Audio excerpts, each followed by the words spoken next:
Bonjour à toutes et à tous, j'espère que vous allez bien. Alors aujourd'hui on se retrouve dans une nouvelle vidéo et également un nouveau setup comme vous pouvez le voir. Alors je n'ai absolument pas du tout changé mon setup en réalité, j'ai juste changé en fait de place ma coiffeuse, mon setting de maquillage. En fait avant dans ma pièce dressing j'avais mes armoires qui avaient été mises en fonction de comment je pouvais avec la hauteur de plafond. Et ici en fait j'ai un petit peu revu la disposition des meubles et dans cette pièce-ci elle est assez asymétrique, elle a des petits coins, des petits recoins machin. Mais en fait j'ai dégagé tout le débarras qu'il pouvait y avoir ici et j'ai repoussé par là l'armoire à vêtements de mon compagnon et donc j'ai pris ce petit renfoncement pour venir mettre ma coiffeuse et mon meuble. J'ai même encore de la place pour pouvoir mettre un nouveau meuble avec du make-up s'il faut. Et donc comme ça m'a permis d'avoir donc un pan du mur libre pour pouvoir avoir un fond qui est donc beaucoup mieux que le fond que vous aviez avant sur ma garde-robe, ma porte et la lampe qui était vraiment pas très jolie du tout. Donc voilà, je me suis amusée le week-end dernier à changer toute la disposition de mon dressing pour pouvoir vous faire donc des vidéos dans un meilleur cadre. Alors d'habitude je le dis toujours à la fin mais je vois que ça n'a pas beaucoup d'impact, à mon avis beaucoup d'entre vous, lorsque la vidéo est terminée, vous coupez ou vous en allez, vous écoutez pas ce que je dis à la fin.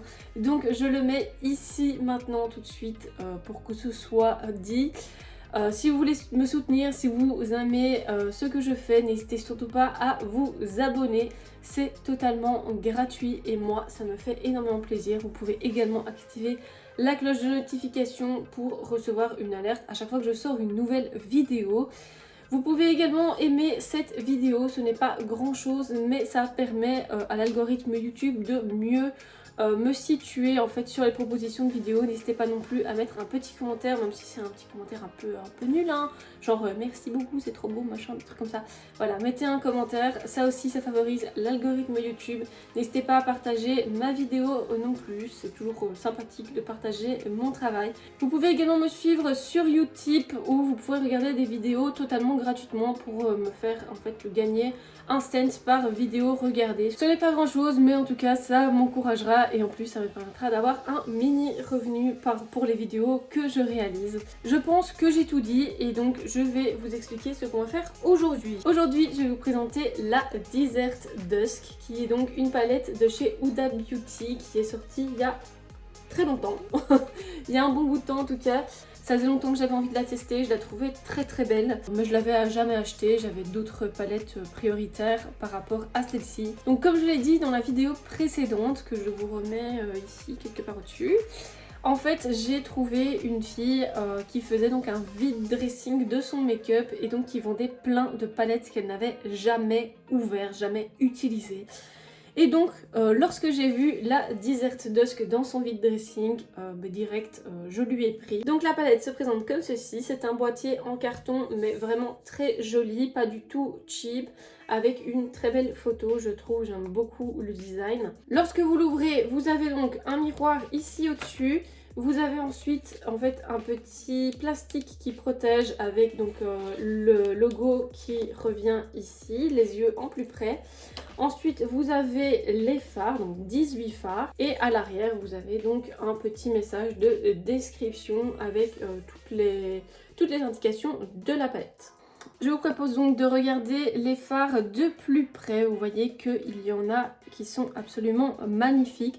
On a donc 8 mat crémeux, 6 nacrés satinés, 3 toppers duochrome et un fard pailleté.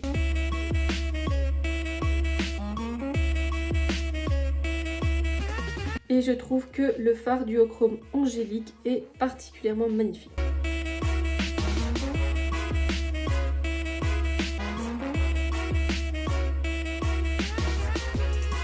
Et bien voilà, je pense déjà avoir assez parlé pour cette intro. Je vous propose de passer au make-up. Bon, comme vous pouvez le voir, mon teint est déjà fait, mes sourcils aussi, ma base P. Louise est faite, donc on peut directement passer aux yeux. Je n'ai pas encore poudré mon arcade sourcilière, tout simplement parce que dans la palette, il y a donc un clair ici que je vais tester. J'espère qu'il n'est pas trop foncé. Bon, il est légèrement un peu foncé, mais ma base P. Louise est quand même fort claire, donc on va dire que ça va. Je préfère quand il est légèrement plus clair. Bon alors aujourd'hui j'ai envie de faire quelque chose d'assez chaud, donc je vais commencer avec la couleur Blazing qui est donc un orange. Sur la palette ils annonçaient que les fards étaient plutôt crémeux, mais je trouve que non, pas du tout. Au contraire. Eh bien je vais vous dire, quand on s'est habitué au pinceau Zoeva, c'est vraiment très difficile de revenir à d'autres pinceaux. Là mes pinceaux Zoeva sont sales. Eh ben l'horreur quoi. Comme couleur de transition, je vais venir appliquer la couleur ici, donc la couleur Eden. Alors je vous avais aussi dit dans la précédente vidéo que je vous expliquerai le pourquoi du comment. J'ai des vidéos qui sont sorties de manière très disparate et aussi avec des longs temps d'attente. Et bien c'est tout simplement parce que j'ai changé de travail. Pour ceux qui me connaissent, j'ai fait une grosse dépression avec mon précédent boulot. Directement quand on prend des pinceaux Zoeva, ça fonctionne beaucoup mieux, bizarrement. Ça fait moins mal, c'est plus doux, ça se dégrade bien. Ensuite, pour intensifier, je vais venir prendre la teinte Saffron, qui est donc un rouge brique. Et donc ici, malgré mon dos, j'avais envie de reprendre le travail, mais il n'était pas question de retourner dans mon ancienne entreprise, dans le pharmaceutique, tout ça, c'était juste absolument hors de question. C'était trop de mauvais souvenirs pour moi. Donc je ne voulais vraiment pas du tout retourner là-dedans et j'ai eu une opportunité de dingue de prendre un job dans les chevaux. Donc ceux qui me connaissent savent très bien que les chevaux c'est ma vie. J'aime les chevaux depuis que je suis toute petite. J'ai 2 chevaux, je suis tout le temps dans les chevaux. Et j'ai eu l'opportunité donc de prendre un travail dans un élevage de chevaux. Et forcément, j'ai tout de suite accepté, j'allais pas refuser ce genre d'opportunité. Et donc voilà, c'est comme ça que j'ai quitté mon job dans l'industrie pharmaceutique pour me diriger donc dans un job dans les chevaux. Les chevaux, c'est toujours rempli de beaucoup d'imprévus. Donc les horaires, on ne peut pas vraiment les prévoir. Donc forcément, je ne peux pas me faire un planning de vidéos comme j'avais avant. Donc avant, j'avais des jours où je tournais des vidéos. J'avais mis des jours où je tournais et des jours où je montais. Maintenant ici, j'ai des jours où parfois je ne suis pas censée travailler, que je travaille, etc. Donc c'est très difficile de m'organiser par rapport à ça. En plus, généralement, quand j'ai fini le boulot, j'ai un répit de quoi 1h30, 2h, où je dois pouvoir manger, me laver, me préparer, et ensuite je dois aller chez le kiné, toujours pour mon dos. Donc, on va dire en retirant 1 heure pour me laver et pour manger, en 1 heure, je ne peux pas tourner une vidéo. Tourner une vidéo, ça me prend 2 heures à 3 heures en fonction du make-up que je fais. Donc, les jours où j'ai kiné, donc c'est quasi tous les jours, je ne peux pas prévoir de tourner une vidéo.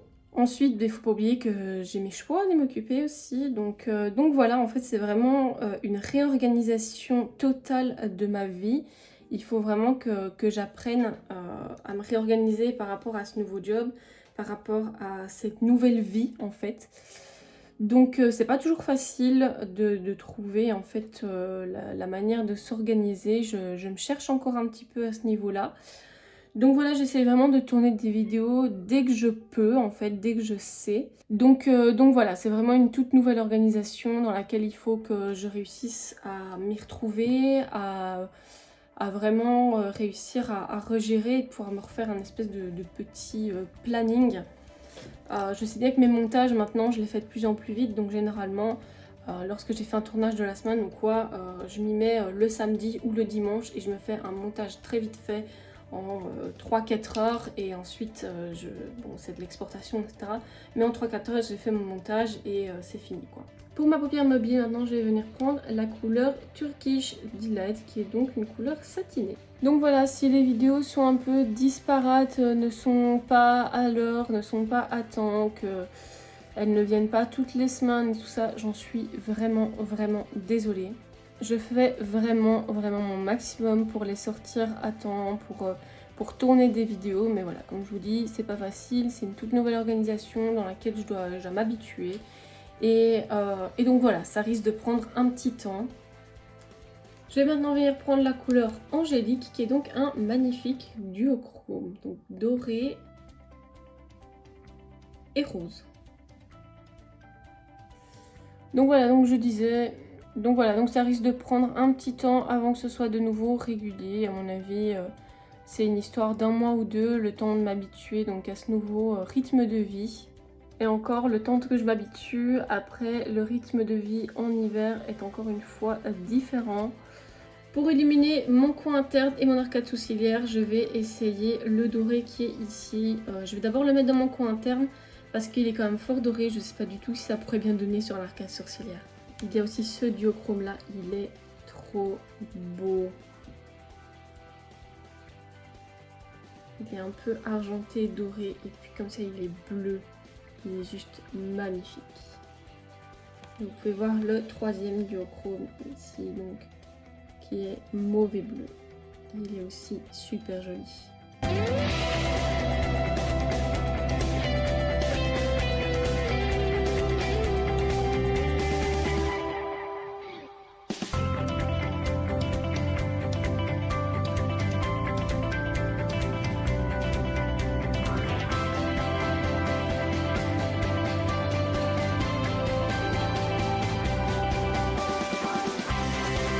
Bon ben voilà, je crois que le travail des fards est terminé. Franchement, je suis assez contente du résultat, hein. C'est vraiment très joli. J'y avais pas pensé, mais j'ai acheté des crayons chez Action il y a déjà un bout de temps et je les ai toujours pas testés. Donc, je crois que je vais tester ça aujourd'hui. C'est des crayons, donc des liners pour les yeux. Au départ, je croyais que c'était pour les lèvres parce qu'il y avait quand même pas mal de couleurs, genre du bleu, du rouge, du rose, tout ça. Mais non, c'était pour les yeux lorsque j'ai bien regardé. Et du coup, mais je vais tester ça.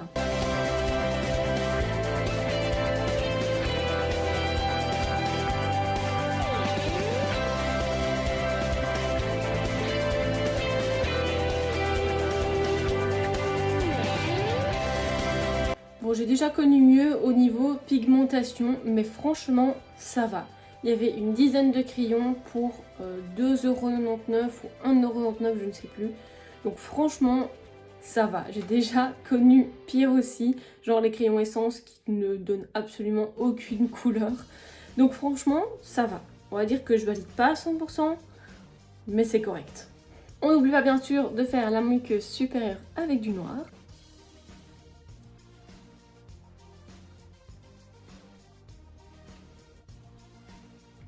Eh bien, honnêtement, le noir, il fait vraiment bien son job, hein. Il n'y a rien à dire dessus, il glisse tout seul, il est bien pigmenté, donc le noir, validé. Bon, ben maintenant que j'ai mis le crayon, comme vous le savez, il me reste à faire le liner, à mettre mon mascara et mes faux cils, et ça, je vais le faire hors caméra. Et voilà, le tout a été posé, mes faux cils ne sont pas encore bien secs, donc j'espère qu'ils ne vont pas bouger. On va donc passer à la bouche. Et pour ça, j'ai choisi d'utiliser mon fameux Line and Load de chez NYX en teinte Ride or Die. J'adore cette teinte, elle est tellement belle. C'est vraiment un brun rougeâtre comme ça, bien chaud, il est magnifique.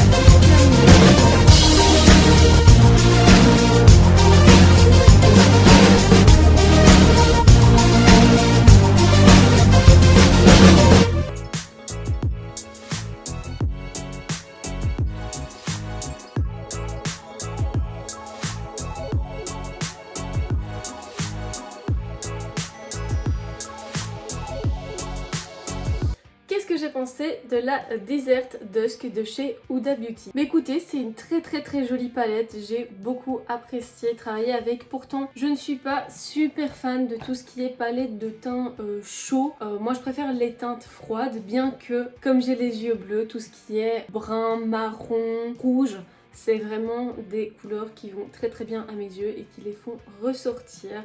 Mais ce sont des couleurs qui sont un peu faciles à travailler et en fait que je ne prends pas énormément de plaisir à travailler. Mais, il y a toujours un mais. Cette palette-ci, la Desert Dusk, je la trouve vraiment très bien foutue. Tout simplement parce que c'est pas une simple palette de chaud et de nude, parce qu'ils ont réussi à agrémenter avec des fards qui sont vraiment exceptionnels, comme ce fard pailleté, les 3 duochromes, les satinés, vraiment ils sont très jolis. Quand on regarde les fards mat, bon ben voilà, il n'y a rien d'exceptionnel sur les fards mat. Ce sont des fards mat bruns et nude habituels qu'on peut voir partout. Mais ils ont vraiment fait un effort, je trouve, sur certains satinés, comme par exemple celui-ci, le duochrome ici, vraiment les 2 duochromes ici. C'est vraiment ça qui va démarquer cette palette des autres. Ce sont ces fards pailletés, satinés et duochrome. Ils ont vraiment fait un effort là-dessus pour que cette palette se démarque des autres palettes nude chaudes et qui permet donc aux personnes comme moi qui aiment bien mettre des couleurs et des fards un peu spéciaux de quand même s'amuser sur cette palette. En tout cas, je ne sais pas vous, mais moi je suis vraiment très contente du maquillage que j'ai réalisé avec cette palette. Je trouve que c'est vraiment très joli, c'est sophistiqué, c'est assez simple, mais ça a fait son effet. Je trouve qu'on peut très bien sortir au restaurant ou dans une soirée ou vraiment un bel événement avec ce genre de make-up. C'est pas trop extravagant, c'est pas hyper travaillé non plus, vous avez vu, c'est quand même très simple à réaliser. Des personnes autant confirmées que débutantes peuvent tout à fait réaliser ce genre de make-up qui est vraiment très simple, il n'y a pas vraiment de travail avec des queues de crise, etc. C'est vraiment très simple, les fards se superposent très bien. Moi pour moi, cette palette c'est que du positif, je suis vraiment très contente de l'avoir achetée. Bon ben voilà, on arrive déjà à la fin de cette vidéo, j'espère que vous aurez apprécié le make-up que j'ai réalisé, j'espère que vous aurez apprécié la manière dont j'ai présenté, j'espère que vous apprécierez mon nouveau fond, bien qu'il n'y ait pas grand chose dedans.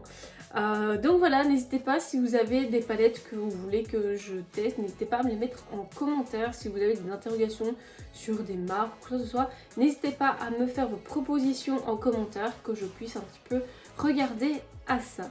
En tout cas, moi je vous remercie d'avoir regardé cette vidéo et je vous dis à très bientôt.